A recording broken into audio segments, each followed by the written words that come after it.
Welcome in, ladies and gentlemen.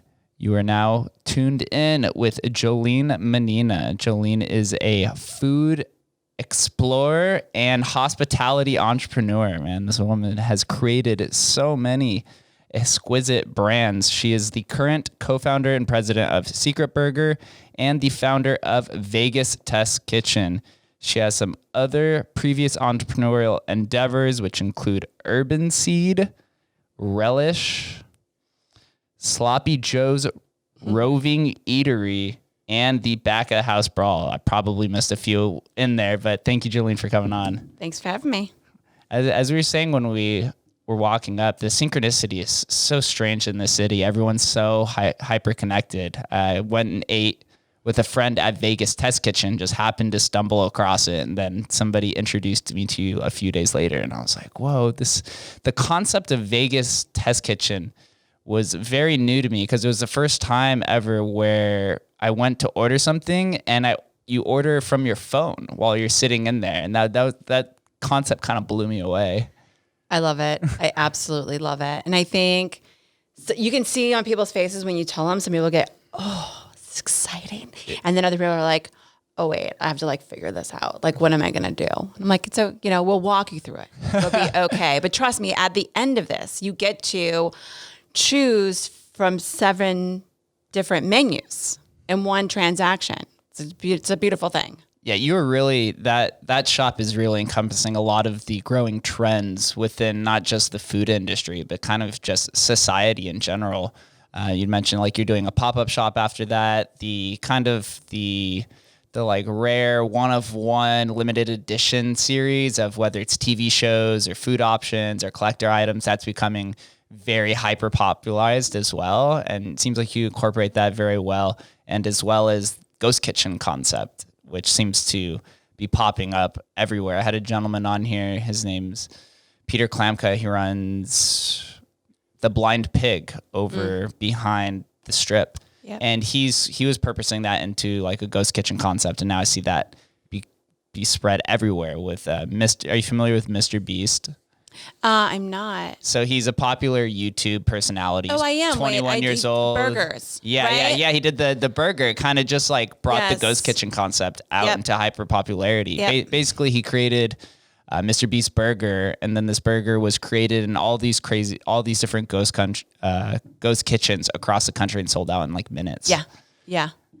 It's when you're put into a position where you have to figure out another revenue model, or, you start to realize what you have in front of you and how much you're not utilizing. And that's what happened with kitchens. These spaces were sitting there and not utilized, at 100% capacity. And a lot of restaurants closed during the day, just open at night. It's like, well, this kitchen is sitting there. What could you be doing with it? I mean, really, that's what the test kitchen is. It's like all of these chefs that have ideas who now had free time to think about those ideas because a lot of them got furloughed because of COVID, giving them the opportunity to come in and just really coordinate, right, to utilize the kitchen as much as possible. So having residents in there for a commissary need, selling to the public, and then when you're not, filling in with other chefs that can do one-off events. And at the same time, they're creating awareness for themselves. They're testing things, but they're also creating a following, right? But I think that's just what it is. It's like really looking at it and saying, well, I have this space. Why am I not using it 24/7? It's such a cool and revolutionary idea. Was the test kitchen created in rebuttal or response to the coronavirus pandemic, or was it something that was growing? No, it was 100%. I've had other ideas for a test kitchen, but it wasn't in this sort of model. It wasn't in a model where you had chefs in the kitchen at the same time. It's more of a model normally for a larger company that wants to test out another concept because they're going to be opening another restaurant. This was, hey, a lot of these amazing executive chefs are out of town. A lot of people are slinging food from their houses. They need something that's more sustainable. They need a commissary kitchen. And I knew that there was a spot that had been vacant for a while, right, that needed some life. I knew it would not have a problem booking it out for a year. And so So luckily, I went to the Fergusons who owns the building and was able to make that deal with them so that we could bring in all these concepts. If you look at my background, I used to do a ton of pop-up dinners. It's just in my wheelhouse. I have a platform for it through Secret Burger. So to bring in chefs on a regular basis and do this is, something I was already doing, but now we have a location for it, right? So the whole thing just made sense to me.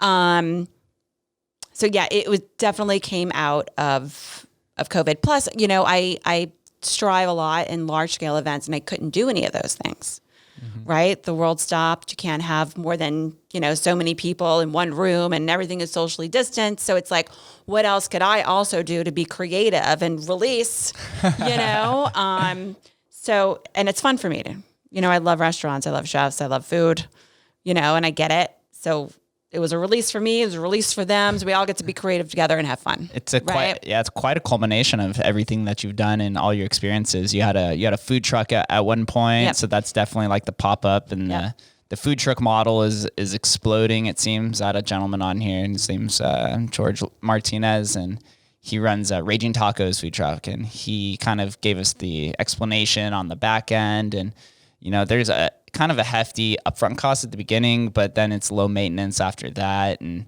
they're going to have a food truck area right outside this building, right on the other side of the law office, that is going to gain a lot of attraction. So that kind of pop up on the go, that's exactly what's happening with ghost kitchens. And Peter had mentioned that he transformed his into a ghost kitchen because he realized that there were more cars outside picking up food to go than there were people actually in the restaurant. So it only makes more sense. Yeah.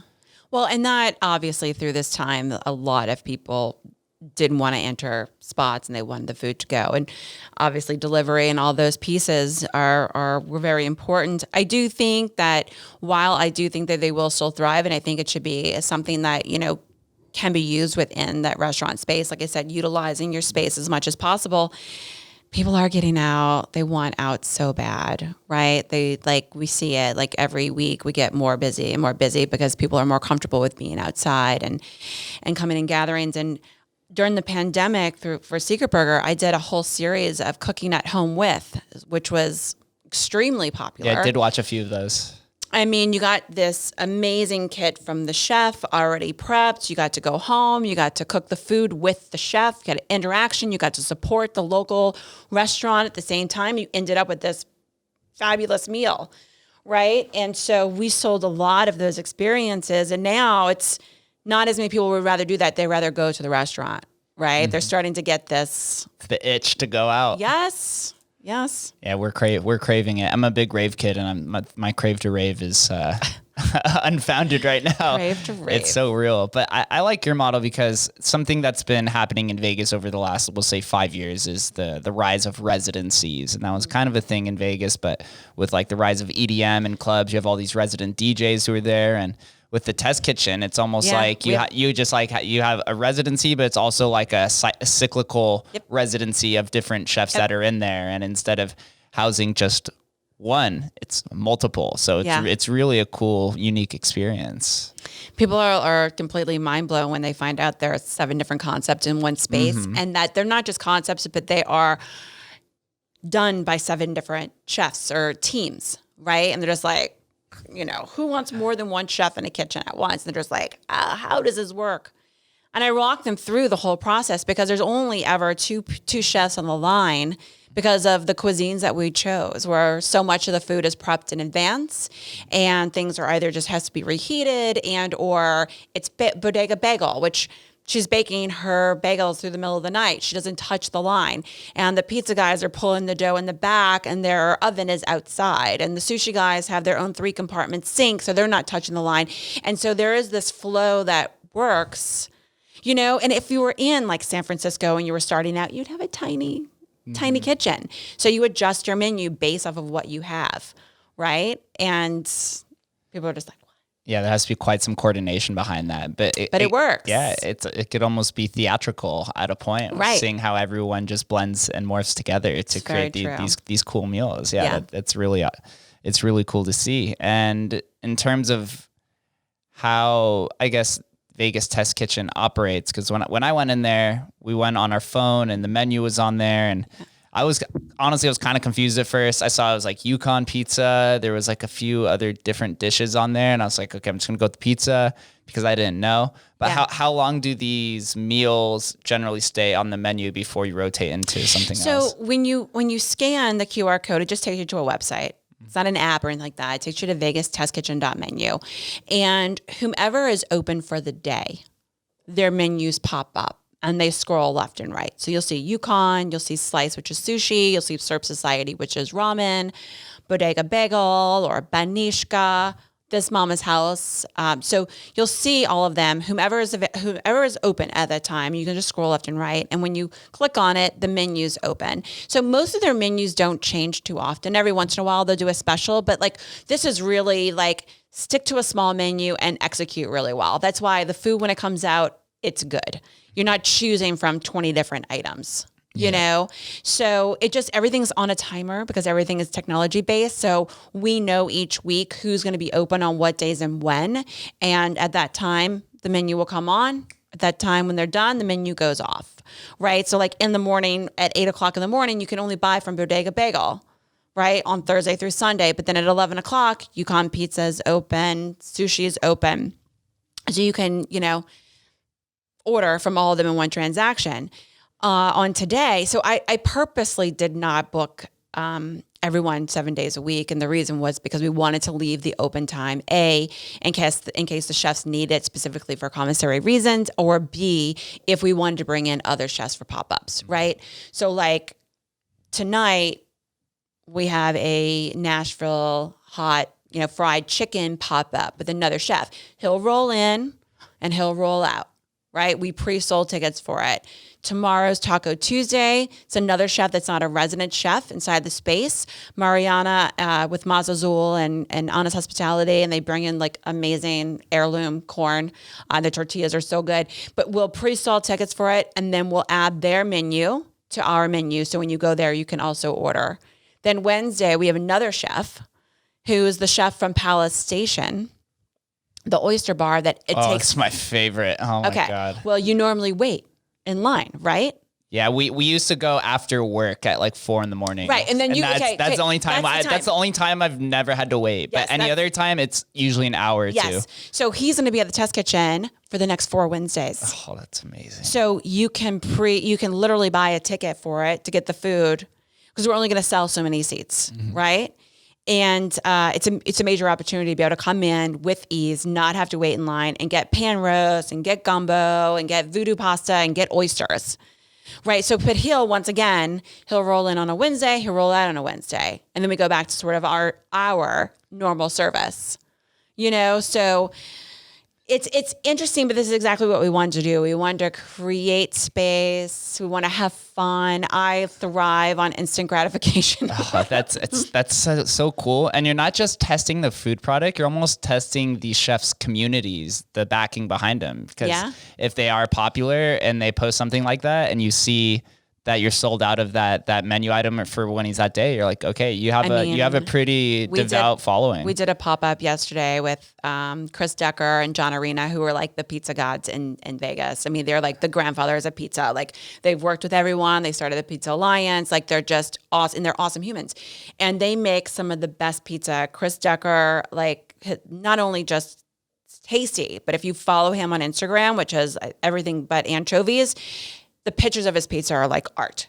So they did a pop-up yesterday. Yukon Pizza closed and they came in. It's actually their pizza oven that's at the test kitchen. They let us borrow it. Okay. And it was our busiest day. It was our busiest day. People were everywhere.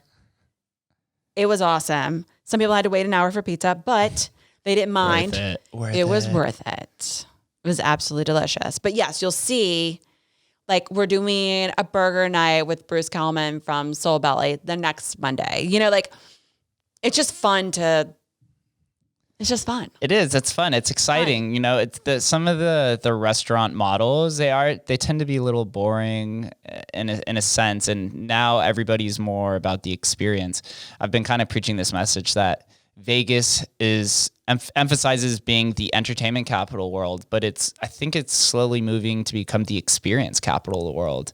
And that kind of, your concept kind of entangles that vision of what Vegas is trying to do and offer. And especially outside of the Strip, where it's become a little more corporatized and it's kind of lost a little bit of that like culture value behind it. So this kind of breeds that a little better. Yeah, I love it. And I'm hoping to be a part of that movement. I mean, I've been a part of that movement for a while, of just reaching out to people to be like, see what the locals do, see what's happening, and see all these amazing restaurants. And now having a little bit more space, we've got a long alleyway, we've got the spot behind us to be able to bring in some of those corporate people that are coming to Vegas, right? And to do these, hosted private events within our space and all of our chefs, with all of our chefs.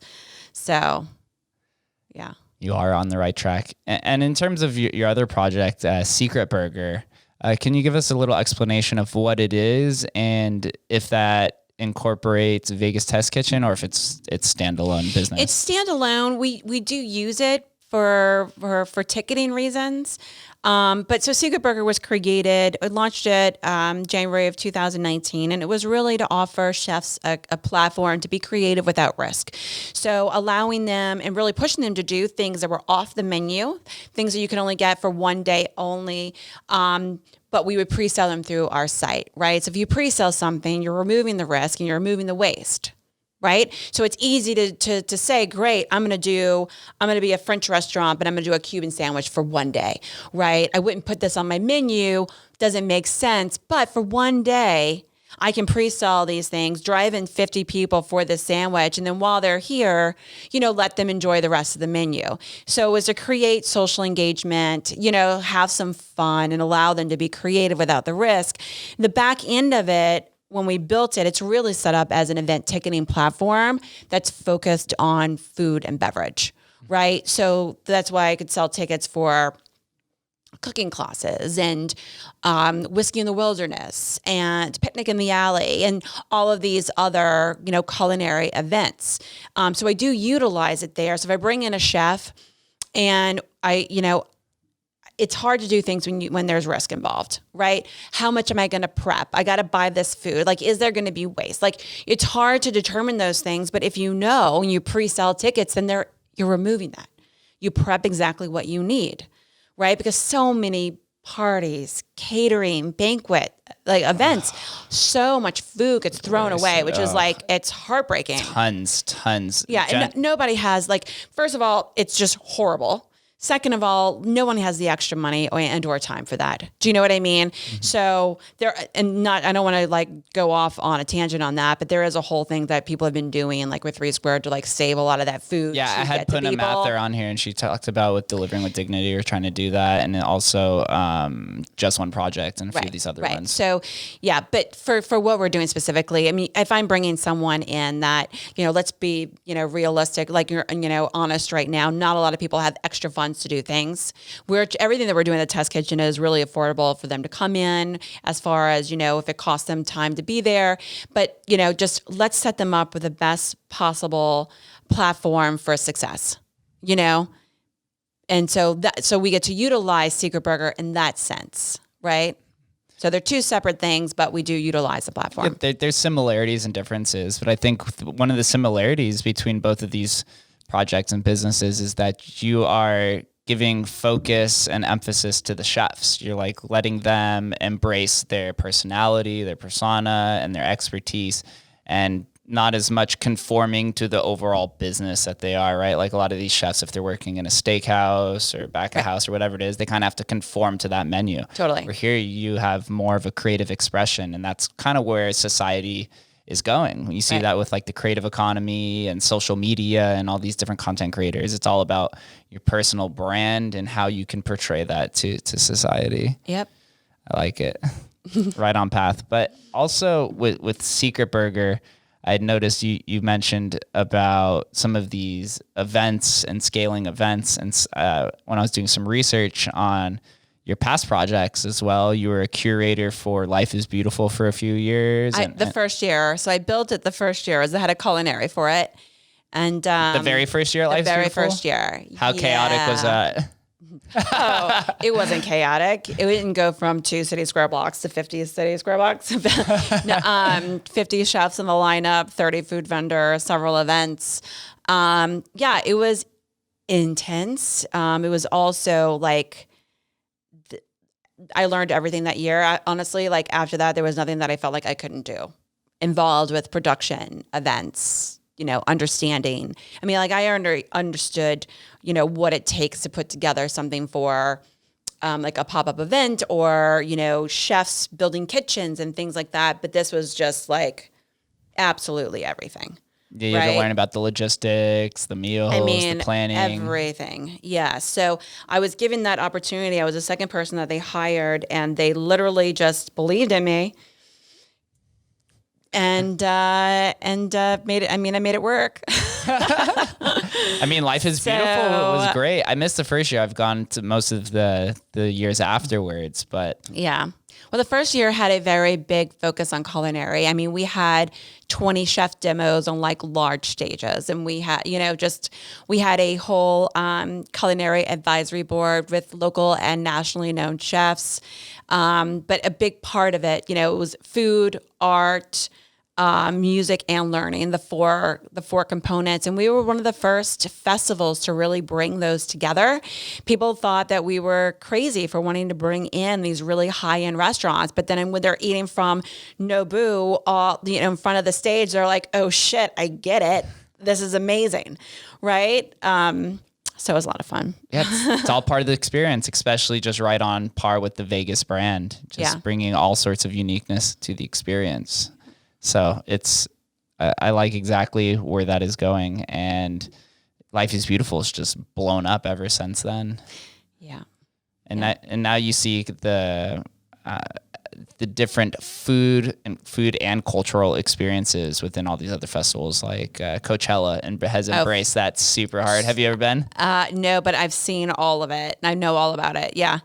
I just haven't had a chance to go, but yes. They have definitely went hard on the food and the chefs, and yeah. It's because everybody's a foodie nowadays. That's right. You know how many foodie accounts pop up? Absolutely. And what are you mostly putting on Instagram? Food, and I guess all the things that I follow are food. Right? Like all I see is food. No, yeah. All the pictures that get the most likes, it's either like either food or sex is like is the top two. Yep. It's what sells. But generally, if you post a nice looking pizza, that'll get like 4,000 likes. Absolutely. And Yukon Pizza is one of my favorite pizza places down here. Oh yeah, they're good great. Pie as well. Yeah. Yeah, Vinny's awesome. Yukon was cool. I also liked going there because it was a different experience. Because when we picked it up, it was like you had to text them on a certain day and pick it up. House. Yeah. And pick it up 3 days later. Then we went to house, and I was like, this is cool. I don't know what's happening. It's like it's all part of the experience, I guess. They're amazing. And honestly, I had Vincent Vertolo from Good Pie is actually the one who connected me to them when I told him I was putting together the test kitchen. And I was like, well, this is perfect, right? Their story and what's happening, and them wanting to go to the next step and then go to the next step after that. I was like, this is perfect. And then I found out they lived literally 2 blocks from my house.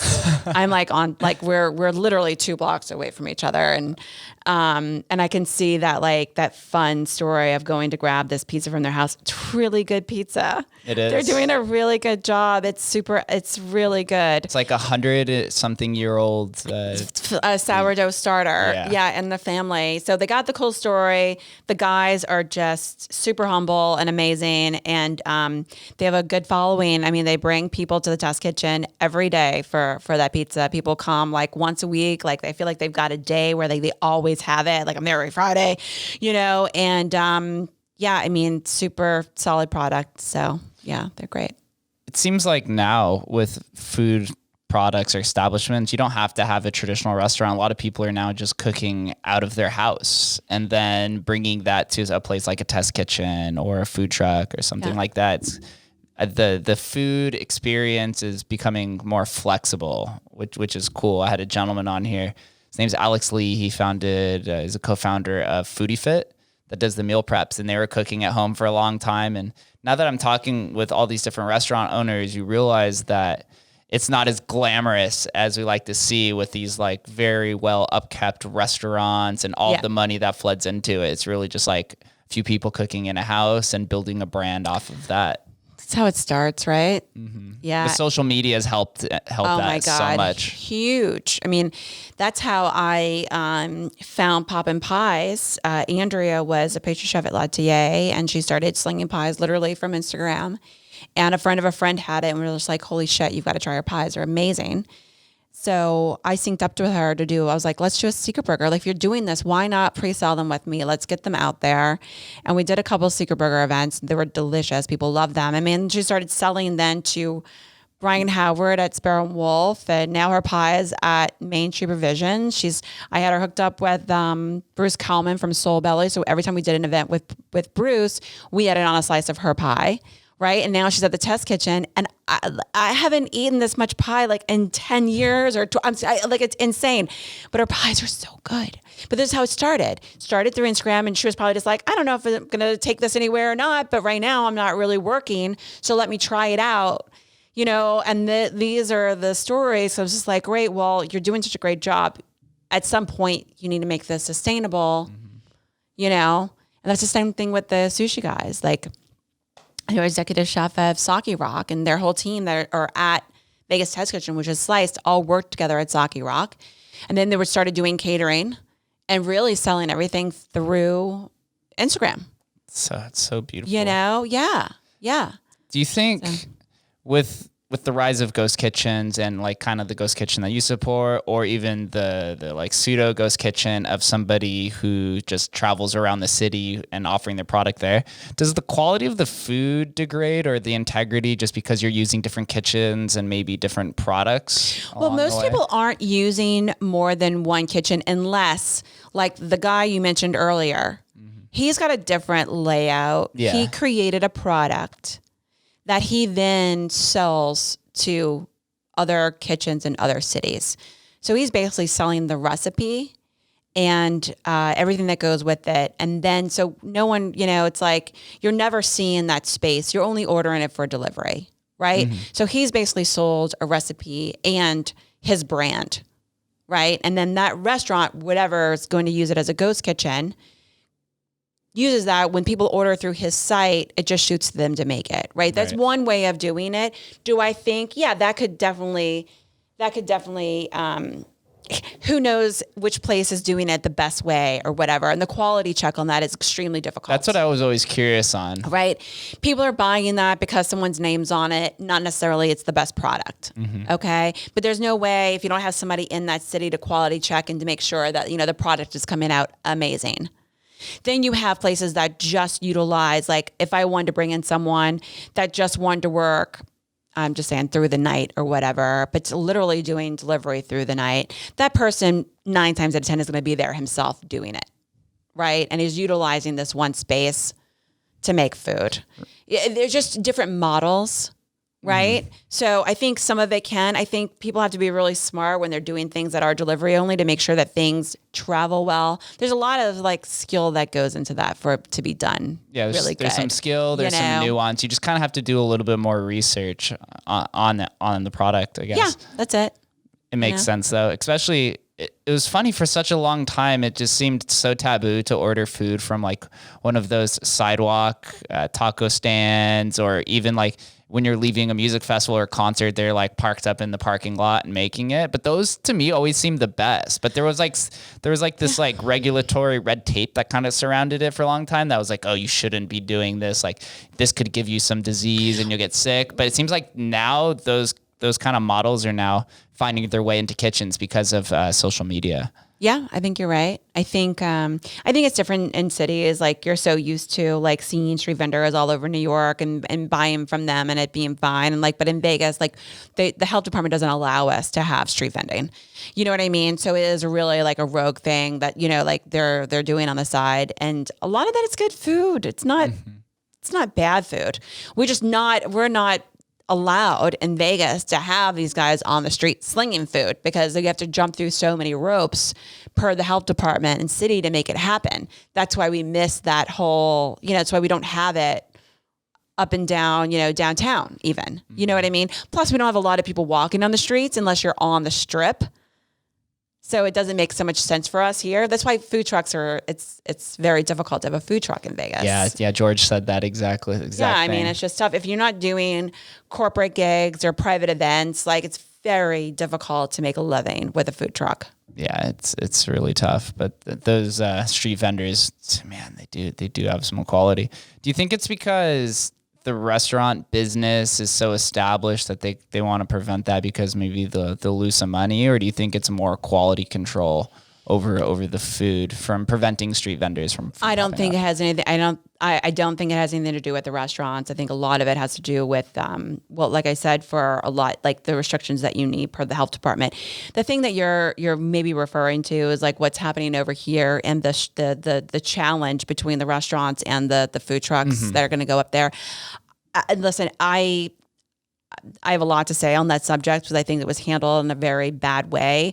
I do think that I don't think the restaurants care so much about the food trucks being there. I think the position of it was that the person that was putting together the food truck experience was not building out the land properly to give the people that are coming everything that they need.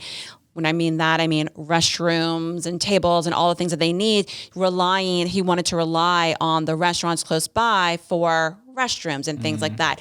That's a completely different argument. I mean, I don't think these restaurants think that they are losing business because of food trucks down the street. If I, in my mind, was going to go to a restaurant, I'm going to go to the fucking restaurant. I might leave later, drink some, and go and stumble and get some fries or a hot dog or whatever. Totally fine. But if I was going down there for a food truck, I'm going to go there for a food truck. Also, same thing. I think the argument was more of like, if you're going to bring down all these people, make sure that you can take care of them and build out the structure you actually need to facilitate a few hundred or a few thousand people for that structure. You know what I mean? When I had a food truck, I was one of the first on the streets. There was only a handful of us. And there was no rules. Because it was so new. Yeah, they were building the rules as we were doing it. So I would park in front of bars. I used to park on Fremont East. You know what I mean? And like, I would literally wait for people to be like, get out of here. I wasn't taking business from people. And I would actually go to the businesses and get their approval first and or be invited to set up, right? Which is just out of respect. You would go to, if you're going to be within so many feet of a restaurant, out of respect. You know what I mean? You would go there. But I would only go somewhere if I was invited and I knew people were coming to buy from my food truck. They're going to go inside that establishment to use the restroom or do whatever it is they want to do, get drinks. There's a marriage, there's a pairing for that. Just like if you see it like Cerveza, there's a food truck out there because they don't serve food. Yep, that's George's truck. Right, great, perfect, right? I would 100% be like, you need food at this place. Let's team up. You know what I mean? But now I know that my guests are coming to me like George probably does. Great. They can go inside. They can have a beer. Do you know what I mean? And now it's this partnership opposed to yin just and yang to it. George just rolling up in front of a restaurant and parking. Yep. It's totally different. Yeah, I just feel like I just feel like it all got into this whirlwind for absolutely no reason. And quite honestly, like, I tried to put together something for the city years ago on First Street before they were building that big building. There was a spot that was vacant for a long time. And I was like, give me the property. I will put food trucks here. I will create some energy. And they wanted so much money to build out the space. And I'm like, this is just going to be a pop-up. It's only going to be for a few months that I couldn't afford to do it. But I was going to have to do restrooms. I was going to have to do all these things and jump through all these hoops to make it happen. So I don't know why that would even not be a part of this conversation. Right. Yeah. You know what I mean? Infrastructure is really important. It's especially down here where there's already a lack of parking. It's hugely important. We don't have the space where you have community restrooms. Lots of cities have community restrooms. They have parks. They have these things where people can go that are walking the streets, right? To use the restroom, wash your hands, whatever it may be. We lack those things because we don't have that. We never had that walking experience here. Well, it's happening. It's happening downtown. So I think they're going to have to build those facilities so things like this can happen, right? Yeah. If you have these food trucks, I actually went on Fox 5 News, I was walking by and they were asking me questions about it. Yeah. And I also said that competition's good. I think if anything, it brings people down here, but you do have to have the infrastructure set up for that to make place. Also, one of the owners of the bars in this area too talked about Uber pickup, where if there would be a congestion of vehicles in that area, which it's already a tight one lane on each side kind of road. So that would cause a lot of trouble with Well, I don't think that the truck should be parking on the street specifically. Like, well, no, there's that. It's like a little small, maybe like a quarter of an acre, maybe less than that. Or you could maybe only fit 3 or 4 trucks on there to begin with. But if you have, that's like 3 or 4 restaurants in that small plot of land. Right. In terms of the Uber vehicle picking up, which would cause a lot of frustration for a lot of people. Right. Which is cool. You know, it's a pseudo pop-up, but in terms of your pop-ups, right? You'd mentioned that you were doing a pop-up after this. Is the pop-up at Vegas Test Kitchen? Yeah. Okay. Yeah. I mean, obviously I'm focused right now to do everything at Vegas Test Kitchen just because I'm there every day. So I haven't had a chance so much to go out and actually work with other chefs in their spaces just yet because I've just been so focused on this. I'm also really like trying to create the momentum and get people familiar with checking out the calendar and events to know that like things will constantly happen here. Yeah, that marketing is probably tough. Yeah, I'm trying to just really activate as much as possible just so that people get used to it. Get familiar with, because it's not traditional and, you know, they're going to walk up one day and be like, what do you mean there's no fried chicken today? You know what I mean? Like, but okay, yeah, it isn't, but there's this, and this. And so I'm trying to really get people familiar with the fact that like, it could be anything. Are you testing out any new marketing ploys to get people in there? Is there any new strategies or anything that you have to implement? Or are you just going to social media? It's social media. It's texting campaigns. It's newsletters. It's, you know, we do have a little bit of PR. So we do get some stories, you know, out there, which is nice when people write articles about us. But besides that, I mean, I would actually like to paper more, like old school marketing, I think works. Mm-hmm. So that is one thing that, you know, we're discussing, you know, trying to be creative and tease some things to get people excited, you know. It's about familiarizing them with the concept more than it is about the right now it's strategy. A lot of, it's really just getting people familiar with what's going on so that they're really comfortable when they come there. See, I like that like newness, unknown kind of feel behind that. I'll just roll up. I'm a very like easy eater. There's not anything that I don't like. I'll try anything. So I'm just very simple. I could roll up and be like, yo, just whatever you think's the best. Right. What's the chef special of the day, which technically it would be, I guess. Right. Yes. We have a lot of specials. Yeah. How long? So you've had this for probably about a year since the pandemic started, right? This has been operating. We launched December 11th. Oh, wow. Okay. So this is very new. So I happened to just walk up like in the very beginning. How long is there a tenured plan for how long you want to keep the chefs in the kitchen before you swap out for new So new one chefs? chef had his last day on Saturday. He was here from the beginning. His name is Lanny Chen. He did Slurp Society, which was our ramen concept. His ramen concept. So he was testing out specifically for a food hall that is being built off of Durango. So he got that almost 3 months of testing that out, which is pretty cool. So he's the first one, and they are working on a restaurant for him. So we'll see like in the next year or so, like if that comes to fruition. But I wanted to keep this so that it wasn't stressful for anyone. So we're kind of on a month to month with everybody. So I don't foresee anyone leaving in the next couple of months. But it's up to them. Like if somebody gets an investment and they decide to open, or if somebody has to go back to work, or whatever happens, right?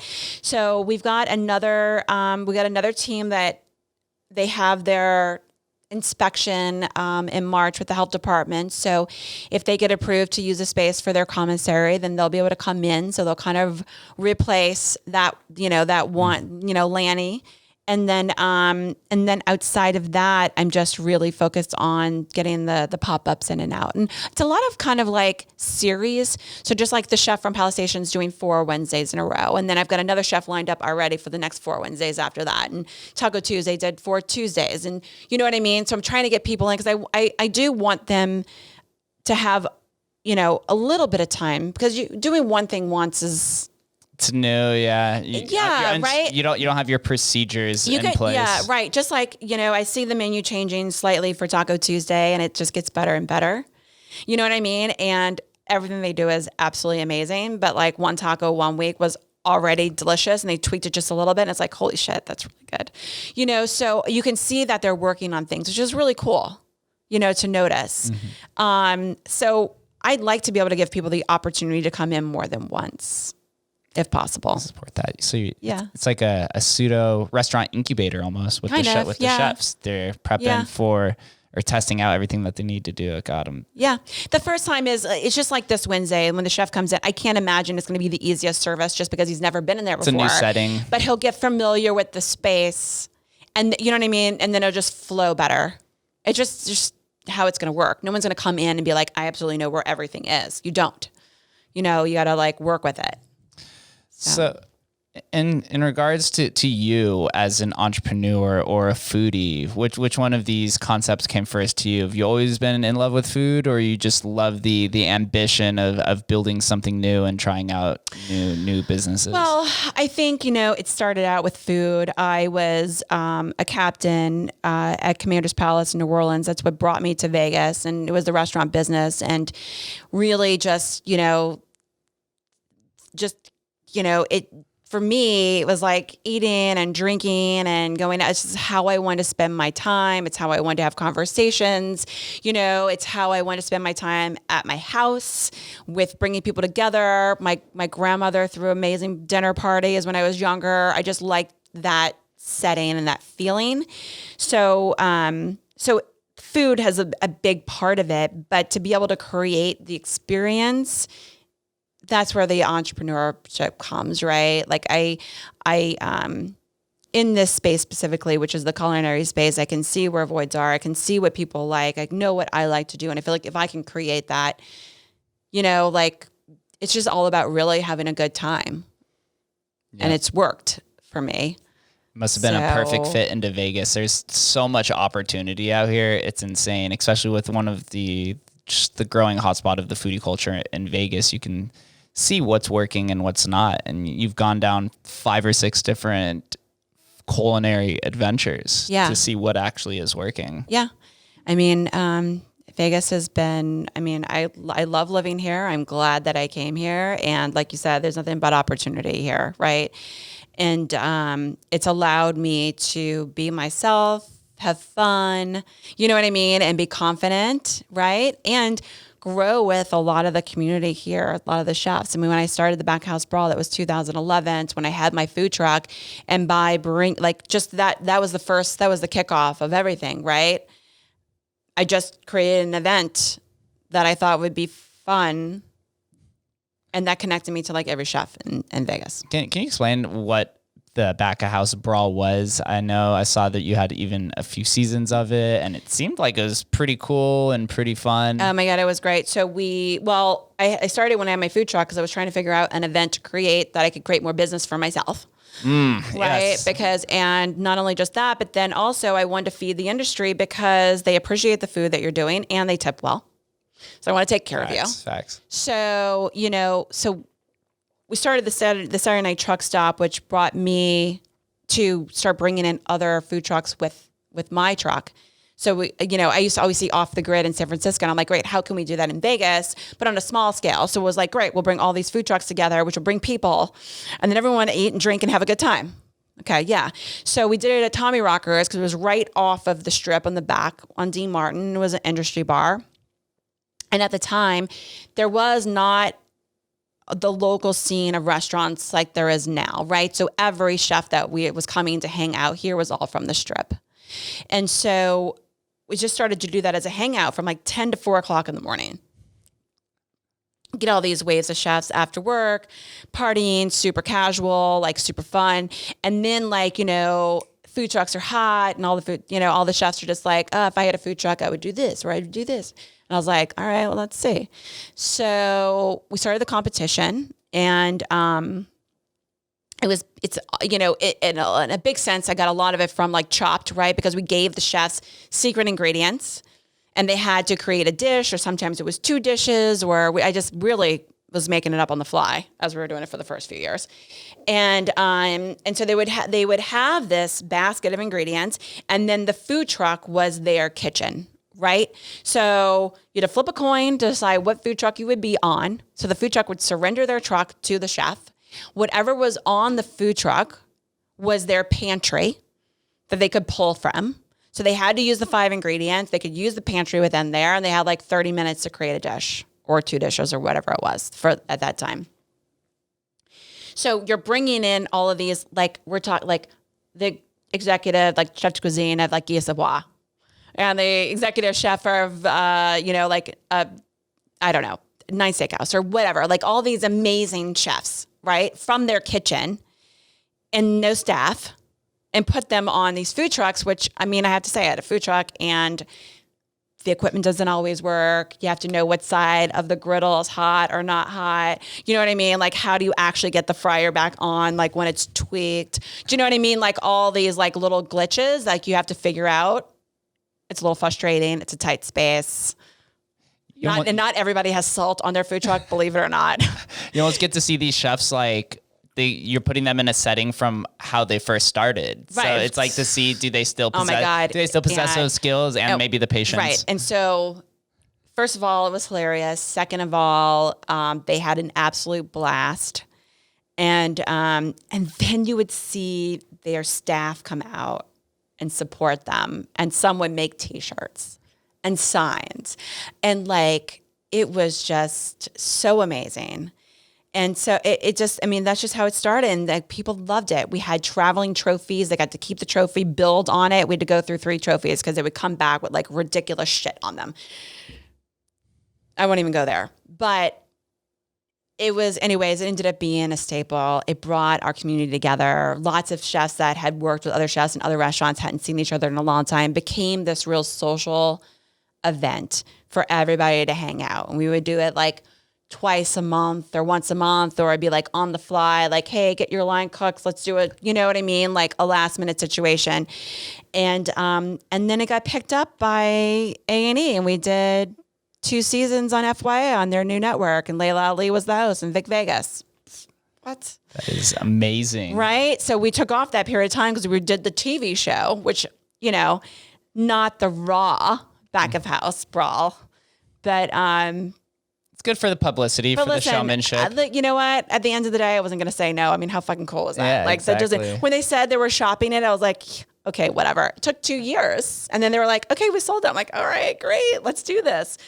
But after the show, we brought it back when I was at Urban Seed, and we and it was for charity. Like, we raised the money that we raised for it went to the Urban Seed Foundation and school gardens and stuff like that. And I always sort of had a charity element into it. I used to have the chefs sell food before they would compete to raise money for charity. So it was always a community thing. It was always fun. But what it did for me was we really built this family, you know, this culinary family through that whole process. And I mean, I'm friends with these guys forever, you know. Those events are so important to Vegas, these small, nuanced events that bring these different aspects of one small community in Vegas together. So important, because you realize how close and how much everybody loves this city. Right. And that was almost like the first Vegas test kitchen, if you think about it. You had all these different chefs there, and they were operating out of kitchens that they were unfamiliar with. And, it was so in fun. Small, frequent so much periods fun. of times. That's awesome. Do you see it coming back? I don't know. Maybe I the last season we did part at MGM, we did part at the Sand Dollar. If we went back, we'd probably definitely do it at the Sand Dollar. Or the test kitchen, right? Move it inside. It comes down to logistics. And, now all of the chefs that have battled over the years have kind of graduated. Now would have to be my judges, which is great. But yeah, maybe. I mean, I think competition is healthy and it's fun. And really at the end of the day, what we did was there were definitely bragging rights for sure. But everybody had beers afterwards and like hung out, and it was more of a hangout. It's a family thing, than anything, right? That's so cool. And we got to give love to the food trucks because, being a food truck owner, it's extremely difficult, and you can see all these, they need help as well. And so, these events, we're done this, we want them to make money. It's like, how can we get people in this concentrated area also to give them, You're going to have to do the Back of House Brawl redemption tour. Right? I know. Oh my God. It's also a late night for me. Holy shit. It used to start at 1:00 in the morning. Ooh, yeah, that's definitely Vegas industry hour. No, that's when it was. So we would get the trucks there, and it literally started at 1 a.m. And so, I wouldn't be done until like 5 in the morning. And it's a rough one. And I realized that when people back in the day would be like, I can't go, it starts late. I was like, boo-hoo. And now, the last year of doing it, I was like, fuck. Now you're on a normal schedule. Shit, yeah, man. I'm up now at 6:00 in the morning. That's same way. So different, right? It's crazy how that happens. It's so funny that you mentioned Tommy Rockers too, because when we first opened Omnia, that was like the spot we all went to for the first like year. Just roll up there at like 5 in the morning and hang out. I was like, what is this place? Like, this is like one of the industry hangout spots. Yeah. That's amazing. Well, I know you have to do a pop-up after this. So before we get out of here, I always ask one common question to everybody. And the question is, what does Las Vegas mean to you? For me, it's family. For me, it's opportunity and family. I mean, it's crazy that I moved here from New Orleans and I thought I was going to be gone within 2 years. I was like, I'll be home in 2 years. And before I knew it, I was in my 20s and I was buying my first house. You know what I mean? And everyone kept telling me, don't trust anybody there. Don't trust anybody in Vegas. And I really met people that are my Vegas family. So no matter what happens or where I go or what I do, I'll always have a space here. So it's a captivating town, and everyone here is very humbled and wants to help each other. Everyone's separated by 1 to 2 degrees of separation. It's very beautiful. Where do I send all of the listeners and viewers to learn more about you or any of the businesses you'd like to mention? Well, they can follow me on Instagram, which is just Jolene Mannina. But for Vegas Test Kitchen, all the events there, it's vegastestkitchen.com. Look at the calendar, look at the pop-up events, because it is always evolving and changing. I've got a few more things up my sleeve, so you'll probably be hearing some things come out in the next couple of weeks, but it will be cool. Oh, I'm excited. You definitely have a fan in me, and I'm going to show up a lot more. Like I said, I stumbled across it. I had no idea what it was. And good. Now I understand the concept, and I'm a big fan of decentralization and pop-up culture. So I'm all aboard. I'm all aboard, and I'll bring people with. Appreciate you. Thank you for coming on, Jolene. I enjoyed this much. Go kill your pop-up. And thank you guys for listening. We'll catch you next time. Okay.